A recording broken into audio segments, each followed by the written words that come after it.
राधे राधे जी। कैसे हैं आप सभी लोग? आप सभी लोग स्वस्थ होंगे, कुशल मंगल होंगे।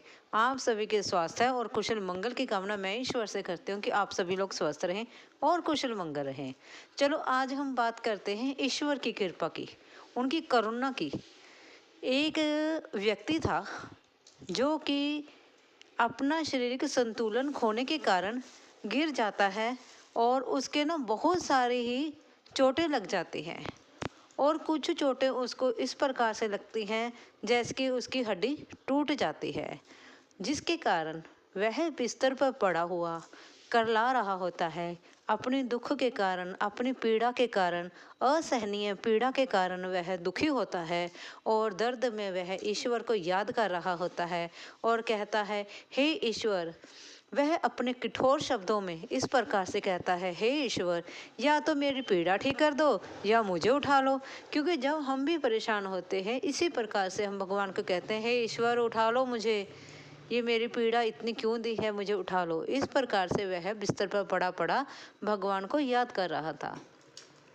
वह इस प्रकार से याद कर रहा था, उसकी आवाज़ में इतना दर्द था कि वह उस अपने दर्द के कारण वह बदहोशी में ही, बेहोशी में ही चिल्ला रहा था और ईश्वर से कह रहा था। और ईश्वर कोई रात को 2-2:30 बजे, 2:30-3 बजे या 2 या 3 के बीच में भगवान आते हैं बालक रूप लेकर, सांवले सलोने, जिनके चेहरे से तेज चमक रहा होता है, यूं उछलते कूदते हुए और वहाँ आते हैं और कहते हैं, दादा आपको दर्द हो रहा है। इस प्रकार से वह उस बुजुर्ग आदमी को बुलाते हैं और कहते हैं, उनके चारपाई के पास खड़े हो जाते हैं और फिर कहते हैं, दादाजी बताइए जरा आपको कहाँ दर्द हो रहा है। लेकिन वह अपने दर्द के कारण इतने ज़्यादा शुद्ध बुद्ध खो बैठते हैं कि उन्हें समझ में नहीं आता कि उनके साथ क्या हो रहा है। क्योंकि उनके कुल्ले की हड्डी टूट जाती है तो दर्द तो होगा ही ना। इस प्रकार से जब वह नटखट बालक उछलता कूदता उनके चारपाई के पास आकर खड़ा होता है और अपनी बंसरी के साथ जहाँ जहाँ उनको दर्द होता है वहाँ वहाँ से उनको छूता है और उनके शरीर से टक टक की आवाज़ आती है। और फिर वह पूछता है, दादाजी अब बताओ क्या आपको दर्द हो रहा है। तब उसके दादाजी कुछ नहीं बोलते हैं, वह निंद्रा में चले जाते हैं। और जब उनकी निंद्रा टूटती है तब वह देखते हैं कि मेरा दर्द तो ठीक हो गया है।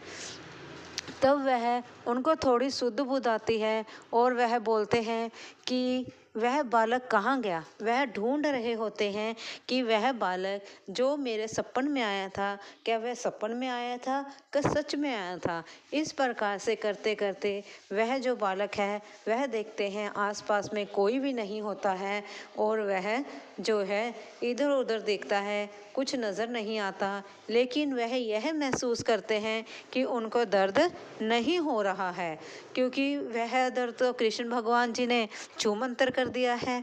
इस प्रकार से भगवान जी उनका दर्द ठीक करने के लिए आते हैं। और लेकिन वह व्यक्ति जो है वह आवाज़ें लगा रहा है, वह बालक कहाँ है, वह बालक कहाँ है, बालक हो तो दिखेगा ना। इस प्रकार से वह बालक को आवाज़ें लगा रहे होते हैं और बालक जो है उनका दर्द जो है, दुख दर्द जो मिटाकर चले जाते हैं। इसी प्रकार ईश्वर आते हैं। कौन कहता है कि भगवान आते नहीं? कौन कहता है भगवान आते नहीं? हम मीरा के जैसे बुलाते नहीं। असल में ईश्वर आते हैं लेकिन हमें बुलाना नहीं आता। असल में भगवान आते हैं, हमारी सुनते हैं, क्योंकि वह हमारे अंग संग ही रहते हैं, क्योंकि वह हमारे भीतर रहते हैं। लेकिन हमें उन्हें करुणा से, प्रेम से, भाव से बुलाना ही नहीं आता। अगर हम उन्हें प्रेम भाव से बुलाएंगे वे तो दौड़े चले आएंगे। इस प्रकार से भगवान कृष्ण जी ने उस वृद्ध व्यक्ति पर अपनी कृपा करी और उसे दर्द से राहत दिलाई। अगर हम भी अपने प्रेम में, अपनी करुणा से, करुणा भाव से ईश्वर को याद करते हैं तो भगवान जरूर आते हैं। एक बार अपने जीवन में ट्राई करके देखें कि भगवान आते हैं या नहीं आते हैं। मैंने तो अपने जीवन में महसूस किया है कि ईश्वर को अगर हम बुलाते हैं तो वह ज़रूर आते हैं। बोलो जय श्री कृष्णा, राधे राधे। अगर वीडियो अच्छी लगी, बात करते हैं बदलते हुए रिश्तों की, कि आज के युग में रिश्ते किस प्रकार से बदल गए हैं। एक बार एक लड़की विवाह करने के पश्चात ससुराल में जाती है। ससुराल में जाने के बाद उसके ऊपर काम का थोड़ा बोझ बढ़ जाता है। एक दिन वह रसोई घर में दूध को उबाली दे रही थी। दूध गैस पर चढ़ाया हुआ था, लेकिन उस लड़की का ध्यान कहीं और होने के कारण दूध ना जाने कब बर्तन से बाहर आ जाए, कोई पता नहीं था। लेकिन उधर से उसकी सास ने उसको आवाज़ लगाई, बेटा जरा दूध देख लेना, कहीं गैस में पड़ जाए। अचानक ही उस लड़की का ध्यान दूध की तरफ जाता है और वह दूध को उबाली देते हुए सोचती है कि कल मेरी अलमारी से 10,000 रुपये जो हैं कहीं चले गए हैं। ना जाने वह 10,000 रुपये किसने ले लिए हैं। एक तो वह नई नवेली दुल्हन थी, किसी को बोल नहीं सकती थी, किसी से पूछ नहीं सकती थी, लेकिन पैसे तो चोरी हुए हैं, पैसे तो अलमारी से कहीं गए हैं, किसी ने तो उठाए हैं। वह कुछ ना बोले। उस दिन उसकी ननान उस घर में आई हुई थी। उसने देखा कि सास और उसकी ननान दोनों माँ बेटे बैठे बातें कर रही हैं। वह अपनी जो ननान है उसकी आवभगत में लगी हुई थी। तो जब वह बहू रसोई में होती है तब उसकी सास जो है अपनी बेटी को कहती है कि बेटी ये 10,000 रुपये तुम रख लो, तुम्हारे ससुराल में काम आएंगे। लेकिन जो ननद होती है वह माँ से कहती है कि माँ ये 10,000 रुपये तुम्हारे पास कहाँ से आए हैं, क्योंकि भैया के पास तो अभी पैसों की गुंजाइश नहीं है और वह उनके कंधों पर अभी बहुत बोझ है, उन्होंने अभी बहुत से बिल चुकता करने हैं। लेकिन माँ जो है वह बेटी से कहती है, नहीं बेटी ये 10,000 तुम रख लो, क्या तुम्हारे पापा मेरे पास कुछ नहीं छोड़ के गए, मेरे पास तुम्हें देने के लिए बहुत कुछ है, तुम ये 10,000 रख लो। लेकिन वह बेटी कुछ नहीं बोलती है, 10,000 रुपये लेकर अपने पर्स में जूं ही डालती है तो वह उसकी जो चप्पल होती है वह सोफे से अटक जाती है, जिसके अटकने कारण जिसके से वह अपने रुपए जो 10,000 है सोफे के नीचे रख देती है और वह अपनी भाभी को आवाज़ लगाती है, भाभी जरा यहाँ आए। उसकी भाभी दौड़ी हुई आ जाती है, क्योंकि एक तो वह नई नवेली दुल्हन है, फिर ननान ने आवाज़ लगाई तो दौड़े दौड़े तो आना ही था। वह कहती, हाँ दीदी क्या बात हो गई। कहती, कुछ नहीं, देखो मेरी चप्पल इस सोफे से में अटक गई थी और देखो इस सोफे के नीचे 10,000 रुपये पड़े हैं। वह पैसे निकालती है और भाभी को दे देती है। उसकी भाभी जो है उसके दोनों हाथ पकड़कर कहती है कि मैंने आप सभी की बातें सुन ली थी, मैं आपके इस फैसले से बहुत खुश हूँ। आप मेरी बहन नहीं हैं, आप मेरी बेटी के समान हैं। आज से यह सोचना कि आपकी एक माँ नहीं 2 माएँ हैं। आज से आप ये मत सोचना कि मैं आपकी भाभी हूँ, आप सोचना ये मेरी माँ है। आज के समय में इस प्रकार से रिश्ते जो हैं बदल रहे हैं, क्योंकि आज के ज़माने में उन रिश्तों की, पुराने रिश्तों की तरह वह खटास नहीं रही है। आज के रिश्ते बिल्कुल साफ सुथरे हो गए हैं। चाहते तो वह लड़की 10,000 रुपये लेके जा सकती थी, लेकिन उसे पता था कि मेरे भाई का हाथ तंग है और यह पैसे उनके हैं, इसलिए उसने ये चाल चली और भाभी को किसी न किसी ढंग से वह 10,000 रुपये उसने लौटा दिए। इस प्रकार से हमें अपने रिश्तों में प्रेम भरना होगा और विश्वास रखना होगा, और रिश्तों में जहाँ विश्वास होगा प्रेम भी वहीं होगा। प्रेम और विश्वास दो हैं, एक ही सिक्के के दो पहलू हैं। जहाँ विश्वास नहीं वहाँ प्रेम नहीं। प्रेम और विश्वास एक दूसरे के साथ ही उपजते हैं और हमें भी अपने रिश्तों में इसी प्रकार से मिठास भरते हुए अपने जीवन को आगे बढ़ाना होगा और अपने मन के मन मुटावों को दूर करना होगा। अगर आपको यह मेरी छोटी सी हम बात करेंगे हीरे की। हीरा जैसे कि कोहिनूर का हीरा, हमारी ज़िंदगी का हीरा। कई प्रकार के हीरे होते हैं, कोई ज़रूरी नहीं है हीरा डायमंड ही हो, हीरा कोहिनूर का हो, किसी प्रकार का भी हीरा होता है, जैसे कि पत्थर का बना हो जो हीरा, या अपनी ज़िंदगी से रिलेटेड हीरा। हीरा भी कई तरह तरह का होता है। जैसे कि एक कोहिनूर का हीरा था जो महाभारत में पांडवों के पास था। ठीक है ना जी, पहले वह पांडवों के पास था, फिर वह नादिर शाह, जब दिल्ली की लूटी गई तब वह नादिर शाह के पास चला गया। नादिर शाह के पास से वह शाह शुजा के जब बुरे दिन आए तो वह उनके पास उन्होंने राजा महाराजा रणजीत सिंह को सौंप दिया, वह उनके मालिक हो गए। ठीक है ना जी। जब महाराजा रणजीत सिंह के बाद जब अंग्रेज़ों ने सिंधी की, तो वो इंग्लैंड की महारानी जो विक्टोरिया थी उसके पास चला गया। धीरे धीरे करते करते आज वर्तमान काल में आज जो वह हीरा इंग्लैंड की महारानी एलिजाबेथ के पास है। यह तो हुई हमारे इतिहास की कहानी, जो इतिहास का कोहिनूर का हीरा है उसकी कहानी। ठीक है ना जी। आज हम बात करेंगे हीरा। मैंने जब आपको शुरुआत में ही बताया कि हीरा कोई भी हो सकता है, कोहिनूर का हीरा भी हो सकता है, अपनी ज़िंदगी से रिलेटेड भी हीरा हो सकता है। इसी प्रकार जैसे कि एक कोहिनूर का हीरा है, वह कभी महाराजा रंजीत सिंह के पास चला गया, पहले पांडव के पास था, फिर नादिर शाह के पास, रणजीत सिंह जी के पास चला गया, तो उसके बाद वह महारानी विक्टोरिया के पास चला गया, उसके पास आज लेटेस्ट इस टाइम वह एलिजाबेथ जी के पास है। ठीक है ना जी। यह जो कोहिनूर का हीरा धीरे धीरे धीरे धीरे घूमता घूमता कहाँ पर चला गया। उसी प्रकार हमें चाहिए कि हम अपनी ज़िंदगी को भी एक हीरे की भांति बनाएं। जैसे कि एक कोहिनूर का हीरा है, अपनी ज़िंदगी को उस प्रकार से कोहिनूर की तरह बना लें ताकि जिसके कॉन्टैक्ट में भी, जिसके भी संपर्क में हम आए, वह हमें कभी भुला ना पाए, हमारी कोई ना कोई खूबी, हमारी कोई ना कोई चाप उसके दिल दिमाग पर असर कर जाए। हमारी कोई अच्छाई, कोई बात अच्छी, कोई पर्सनैलिटी, या कोई बातें करने का ढंग, कोई हंसने का ढंग, या किसी प्रकार का कोई भी हमारे बीच में जो खूबी हो, वह उसके दिल और दिमाग पर इस तरह से छा जाए जैसे कि हमारे दिमाग में कोहिनूर का हीरा।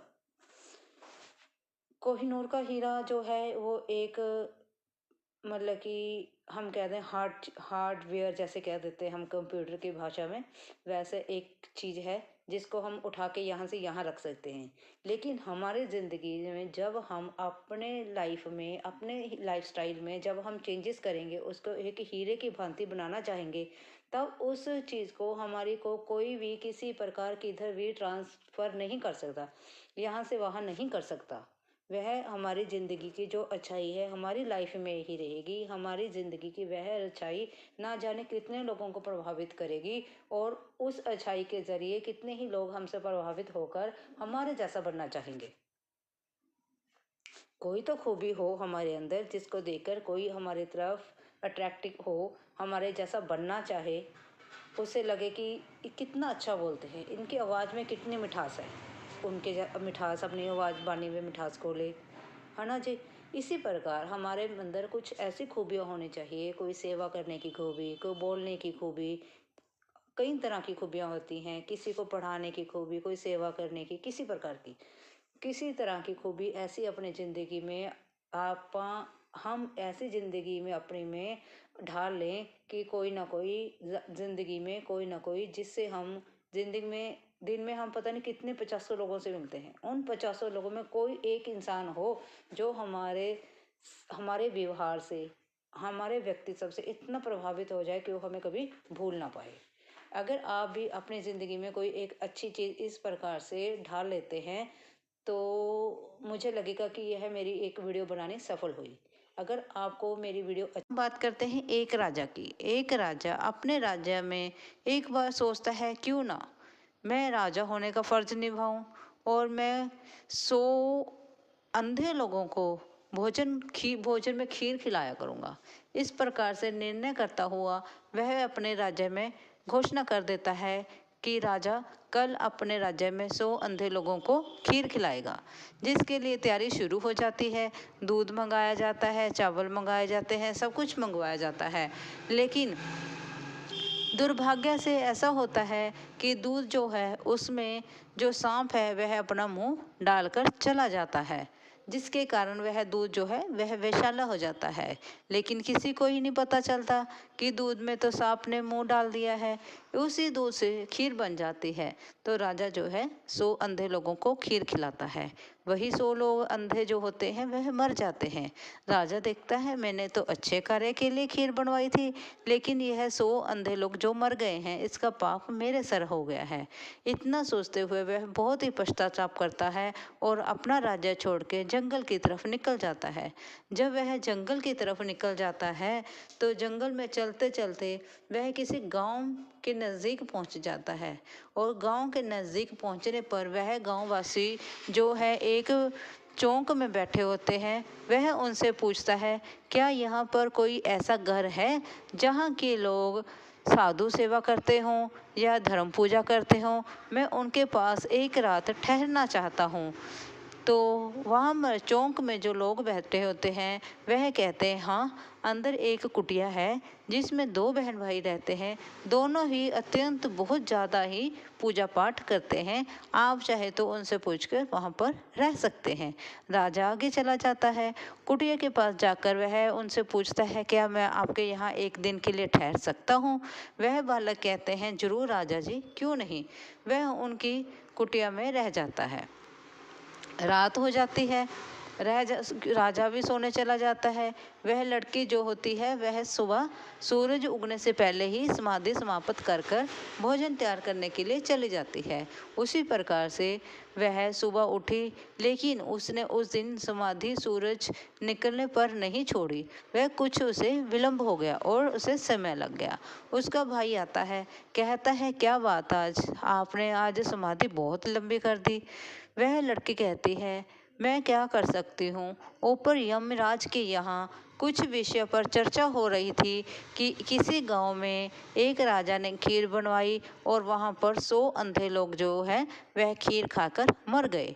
लेकिन वह राजा पास में खड़ा है, ये सभी बातें सुन रहा होता है। इन सभी बातों को सुनकर उसको अपनी घटना लगी और वह इसमें दिलचस्पी ले रहा था। तब वह फिर लड़का पूछता है फिर क्या हुआ। वह कहती है अभी तो कुछ नहीं फैसला हुआ, मैं उन्हीं का फैसला सुनने के लिए वहां ठहर गई थी। यह फैसला अब कल के लिए मुलतवी कर दिया गया है। चलो फिर खाना वाना बनाती है वह लड़की। तो जो राजा होता है वह उनसे प्रार्थना करता है क्या मैं आज की रात यहाँ पर रुक सकता हूँ, मैं सुबह सूरज उगते ही यहाँ से चला जाऊँगा। वह कहते हैं क्यों नहीं, आप यहाँ पर रात को विश्राम कर सकते हैं। ये सभी चर्चाएं जो चौक में लोग बैठे होते हैं वह कर रहे होते हैं। वह जो व्यक्ति कल कुटिया में आया था वह उनके घर से गया नहीं है, वहीं पर रह रहा है और शायद वह उस जवान लड़की को देखकर वहीं पर टिक गया है। वह तो पूजा पाठ जो है एक पखंड है, शायद वो लड़की को लेकर भाग जाए या वो अत्यंत ही सुंदर और जवान लड़की को देखकर उसका मन ललायित हो गया है, शायद इसलिए वह व्यक्ति उनके घर से गया ही नहीं। इस प्रकार से वह सभी लोग चुगलियां कर रहे थे। रात हो जाती है तो फिर जब सुबह होती है लड़की फिर समाधि पर बैठी होती है। समय के अनुसार वह समाधि छोड़कर काम में व्यस्त हो जाती है। लड़का कहता है आपने खाना बना लिया है। लेकिन जो राजा होता है वह बहुत ही उत्सुक होता है उसकी घटना का जवाब सुनने के लिए। वह भी पूछता है बेटी, जो तुमने समाधि लगाई थी यमराज के यहाँ क्या फैसला हुआ। उस 100 अंधे लोगों की जो मृत्यु हुई थी उसकी सजा किसको मिली, राजा को मिली, हलवाई को मिली, दूध वाले को मिली, किसको मिली। वह लड़की कहती है उस दंड की सजा तो जो ये चौक में व्यक्ति बैठे हैं उन्होंने आपस में बांट ली है। वह राजा बोलता है वो कैसे। वह लड़की कहती है कि चौक में जो लोग बैठे हैं वह सभी की निंदा चुगली कर रहे हैं, इसलिए यमराज ने उस 100 अंधे लोगों की मृत्यु का दंड है जो इन लोगों के सर पर छोड़ दिया है। इसी कहानी से हमें यही सीख लेनी चाहिए कि हमें अपने जो वेला टाइम होता है, जो हमारा फ्री टाइम होता है, उसमें हमें किसी की निंदा चुगली नहीं करनी चाहिए। हमें निंदा चुगली से बचना चाहिए। जहाँ तक हो सके हम दूसरों की निंदा चुगली ना करते हुए उसी फ्री टाइम में, उसी खाली टाइम में हम ईश्वर का नाम ले सकते हैं, ईश्वर का भजन कर सकते हैं। हमें निंदा और चुगली से दूर रहना चाहिए। निंदा और चुगली एक ऐसी बुराई है जिसके ज़रिए हम ना करते हुए भी, ना पाप करते हुए, ना वह जो पाप हमने किया ही नहीं, उसका भी दंड हमें भोगना पड़ जाता है। इसलिए हमें निंदा और चुगली से दूर रहना चाहिए। जहाँ तक हो सके किसी दूसरे की निंदा चुगली ना करें। अपने में मस्त रहें और खुश रहें, ईश्वर में भक्ति करें, ईश्वर में लीन रहें। इसी प्रकार से अपना जीवन व्यस्त करें, ना कि किसी की निंदा चुगली करें। अगर आपको यह मेरी वीडियो अच्छी लगी, हेलो माय यूट्यूब मेंबर्स, आप सभी का मेरे यूट्यूब चैनल पर आपका स्वागत है।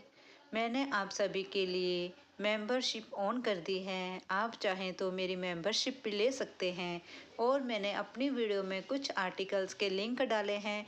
आप चाहें तो मेरी पसंदीदा वह आर्टिकल्स देख सकते हैं और ख़रीद भी सकते हैं। उस लिंक पर जाएं और आर्टिकल देखें, पसंद करें और ख़रीदें। आप सभी का बहुत धन्यवाद होएगा। Thank you ji.